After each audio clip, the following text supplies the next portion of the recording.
Perkenalkan, kami dari kelompok B2 yang beranggotakan Nathanael Vincent Argento, Devi Talia, dan juga Lucia Dara Kartini Arvandita. Melalui video ini, kami akan mempresentasikan tentang facial kami. Kami membagi presentasi ini menjadi 4 unit. Next. Diawali dari rumusan masalah sebelum masuk ke unit 1, di mana rumusan masalah yang kita bawa ini terkait dengan keamanan pengguna dalam keamanan penggunaan face shield, kemudian ukuran yang seringkali tidak sesuai, kemudian ketahanan face shield yang kurang, dan juga bagaimana caranya agar face shield dapat menyesuaikan dengan pengguna. Selanjutnya, berikut adalah hasil brainstorming di mana masing-masing anggota memberikan 3 gagasan ide terkait masalah awal. Dan berikut adalah video brainstorming kami. Oke teman-teman, hari ini kita langsung mulai aja ya brainstormingnya. Jadi rumusan masalah kita ingin membuat face shield. Teman-teman ada yang punya usulan nggak kita mau buat face shield seperti apa? Gimana kalau face shield-nya itu yang dapat menyesuaikan ukuran kepala user gitu loh, Dev? Boleh. Jadi usulanku gitu sih. Kalau aku sih face shield-nya supaya nggak berembun, terus juga bagian pelindung wajahnya tuh kokoh. Oh. Juga jangan berat-berat banget. Mungkin kalau dari aku tuh face shield-nya nggak usah ada bentuk kacamatanya gitu. Jadi biar nggak mengganggu gitu buat pengguna kacamata sih. Menurutku gitu. Ada lagi sama aku tuh panjang gitu loh face shield-nya. Jadi tuh nggak nutupi jadi tuh bisa menutupi keseluruhan wajah. Biar dropletnya nggak kena-kena gitu. Sama pelindung wajahnya itu nggak mudah jatuh, itu dipasang perekat kayak gitu lah. Oh iya. Pokoknya yang bisa nggak mudah jatuh. Kalau berarti tambahan dari aku itu face shield-nya bisa dinaik turunin biar orang pakai itu nyaman, sama nggak melukai wajah pengguna sih. Itu aja sih. Iya sih benar, proteksi ya. Iya. Masih ada saran lagi nggak ya teman-teman? Kayaknya cukup sih, Dev. Dari aku cukup sih, itu aja. Iya, dari aku juga. Udah bagus. Oke deh, kalau gitu kita tutup ya sesi brainstormingnya. Terima kasih teman-teman. Makasih, Dev. Makasih, Chen. Masih. Kemudian kami merumuskan 2 tujuan utama pembuatan face shield terkait dengan keamanan dan kenyamanan pengguna, lalu dibagi menjadi tujuan secondary hingga quarter. Next, penetapan fungsi yang pertama menggunakan black box. Di sini inputnya dilatar belakangi oleh kebutuhan masyarakat akan alat pelindung diri, penggunaan face shield yang harus dilepas ketika ingin melakukan kegiatan tertentu, dan juga pengguna kacamata yang tidak bisa menggunakan face shield berbentuk kacamata. Next. Penetapan fungsi yang kedua menggunakan transparent box. Di sini dimulai dari pemasangan face shield pada wajah dan berakhir pada proteksi wajah pengguna. Kemudian di sini ada penetapan fungsi, di mana penetapan fungsi ini dibagi menjadi 2 fungsi utama seperti sesuai dengan pohon tujuan sebelumnya, dan dibagi menjadi fungsi-fungsi secondary hingga quarter. Selanjutnya adalah spesifikasi performansi face shield yang dibagi menjadi 5 spesifikasi dengan kriteria berdasarkan jurnal dan juga datasheet. Lalu ada House of Quality yang menyatakan hubungan antara voice of customer dan voice of engineering seperti tampak pada slide. Next, dan di bawahnya terdapat target dan juga tingkat kesulitan untuk masing-masing kriteria. Lalu ada berikutnya, next. Ada analisis kompetitor. Di sini kami memilih 3 kompetitor, yaitu Facial Chris Brow, Archive, dan juga New Era. Berikutnya, next, adalah output terakhir pada unit 1, yaitu peta morfologi. Di sini peta morfologi ini nantinya akan digunakan untuk pembangkitan alternatif, yaitu sebanyak 3/4 atau 81 alternatif. Baik, selanjutnya kita masuk ke unit 2. Yang pertama ada penentuan bobot kriteria. Di sini ada sekitar 6, ada 7 kriteria. Dibagi menjadi kode kriteria disesuaikan dengan sesuai huruf kaca saja. Untuk masing-masing kriteria dapat diberi penilaian. Untuk Saya ambil contoh pada lembar pengencang elastis bisa dibandingkan dengan panjang mika. Apabila panjang mika lebih penting, maka di kolom A yang pertama dapat diisi angka 1. Berikutnya juga seperti itu. Kemudian untuk jumlahnya dapat dijumlahkan dari per baris dari kriteria tujuan yang ada di bagian sebelah kiri. Kemudian untuk bobot maksimalnya adalah jumlah dibagi dengan nilai keseluruhan jumlah, kemudian dikali dengan 100. Berikutnya adalah gambar dari sketsa alternatif terpilih, yaitu ada alternatif 6, alternatif 24, dan berikutnya ada alternatif 42 dan juga alternatif 51. Selanjutnya adalah skala penilaian 4 titik. Di sini berdasarkan 7 kriteria yang sudah ditetapkan sebelumnya, di mana kriteria berat total, kriteria lebar pengencang elastis, serta kriteria harga itu minimasi. Selanjutnya adalah matriks evaluasi alternatif. Ini diisi berdasarkan penilaian customer, yaitu kelompok B3. Kemudian untuk bobot dan magnitudenya itu bisa diambil dari penilaian 4 titik yang tadi. Skornya diambil dari magnitud yang ada pada penilaian skala 4 titik, kemudian nilainya didapatkan dari kolom 3 dikalikan dengan kolom 6. Kemudian ini adalah alternatif ke-24, alternatif ke-42, dan alternatif ke-51. Selanjutnya berdasarkan penilaian konteks dan alternatif yang terpilih adalah alternatif 51 dengan total utility yang paling tinggi dengan kriteria sebagai berikut. Selanjutnya ke unit 3.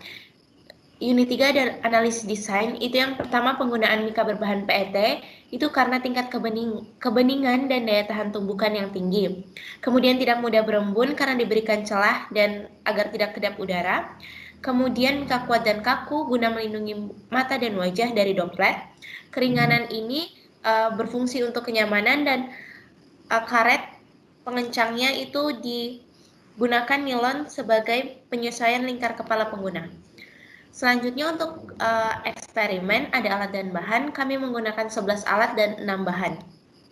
Pada eksperimen ada 2 langkah percobaan. Yang pertama di sini ada alat dan bahan, ada mika kaku, kemudian ada ini karet, kemudian ada elastic cord, ada 2 buah kancing, jarum dan benang, dan ini ada velcro tape.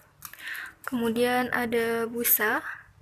Di sini ada kain pelapis, spidol, cutter, staples, pentembak, penggaris, double tip, dan juga gunting.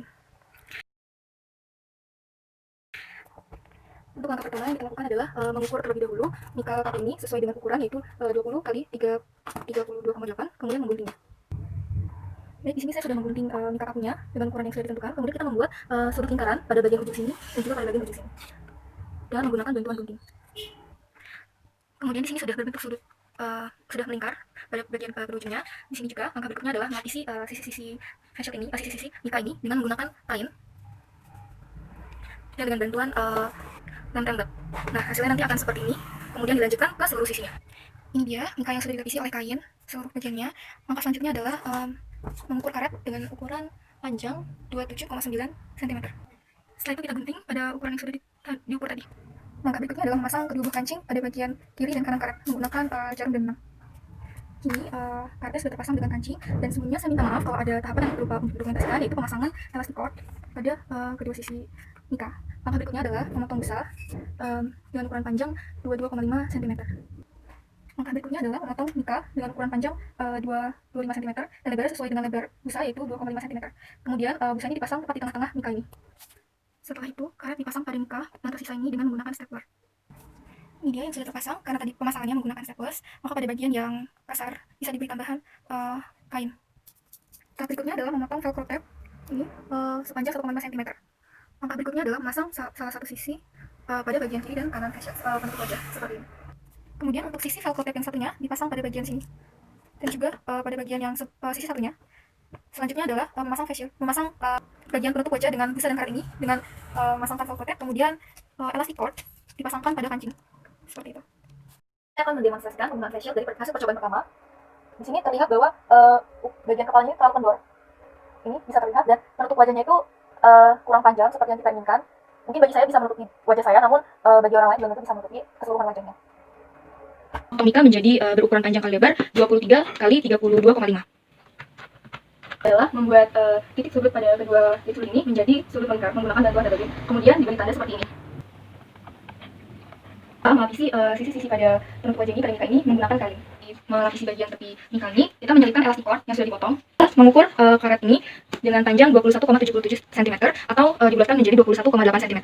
Memasang kedua kancing ini pada kedua sisi karet seperti ini dengan menggunakan jarum dan benang. Mengukur busa sepanjang 22,5 cm. Mika ini dengan panjang 27,5 cm. Kita usahakan perkakan itu tepat di tengah-tengah.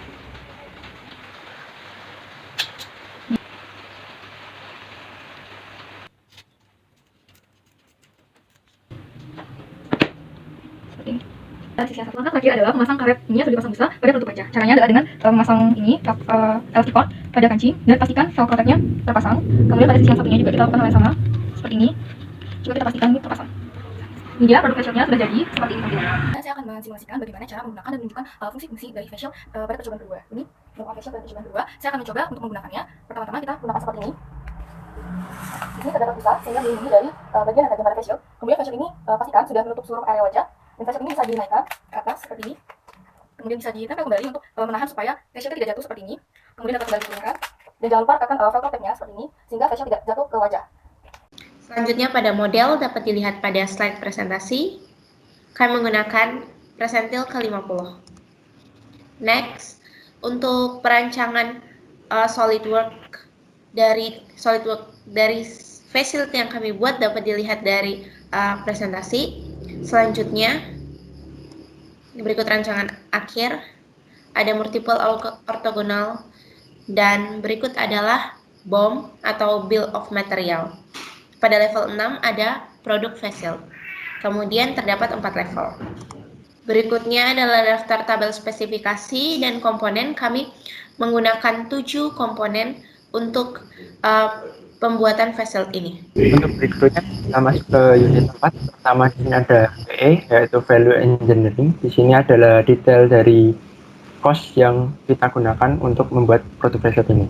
Next. Untuk berikutnya adalah tabel perbaikan. Di sini adalah berisi keterangan mengenai perbaikan yang kelompok kami lakukan untuk melengkapi dari jurnal yang harus kita selesaikan. Yang terakhir ada penyediaan daftar. Di sini ada material dan peralatan. Untuk materialnya yang pertama ada mika, yaitu rigid PVC. Kemudian ada busa PU. Kemudian ada karet nilon. Kemudian ada kancing biasa dan elastic cord. Kemudian ada kain katun, dan yang terakhir ada kotek. Untuk peralatannya ada 11 peralatan, dapat dibaca di slide PPT. Next. Berdasarkan presentasi kami dapat disimpulkan bahwa rancangan akhir facial sudah sesuai dengan tujuan dan fungsi yang sudah kita tetapkan sebelumnya dan juga sudah merupakan rancangan yang paling unggul berdasarkan penilaian dan eksperimen yang kami lakukan, serta kami memiliki saran untuk pengembangan lebih lanjut pada proses manufaktur supaya lebih rapi lagi. Sekian presentasi dari kelompok B2, terima kasih. Makanya sangat mudah, yaitu hanya tinggal memasangkannya pada pala seperti ini. Berikutnya adalah pengujian facial terhadap droplets. Sini kami sudah menyediakan droplets. Cara pengujiannya adalah facial tadi disemprotkan sebanyak 3 kali. Terlihat bahwa facial ini tahan terhadap droplets, di mana dropletsnya tidak tembus. Baik, berikutnya adalah pengujian terhadap facial. Facial ini akan saya gunakan untuk berjalan sejauh 50 meter. Dilakukan dengan berjalan normal untuk menguji ketahanan facial. Seperti ini.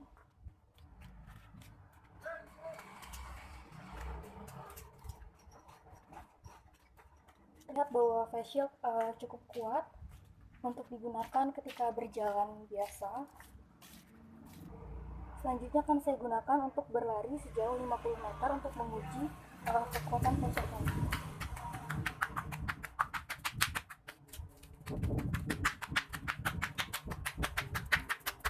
Terlihat bahwa facial ini masih kuat digunakan kepala saya. Sekian video dari saya, terima kasih.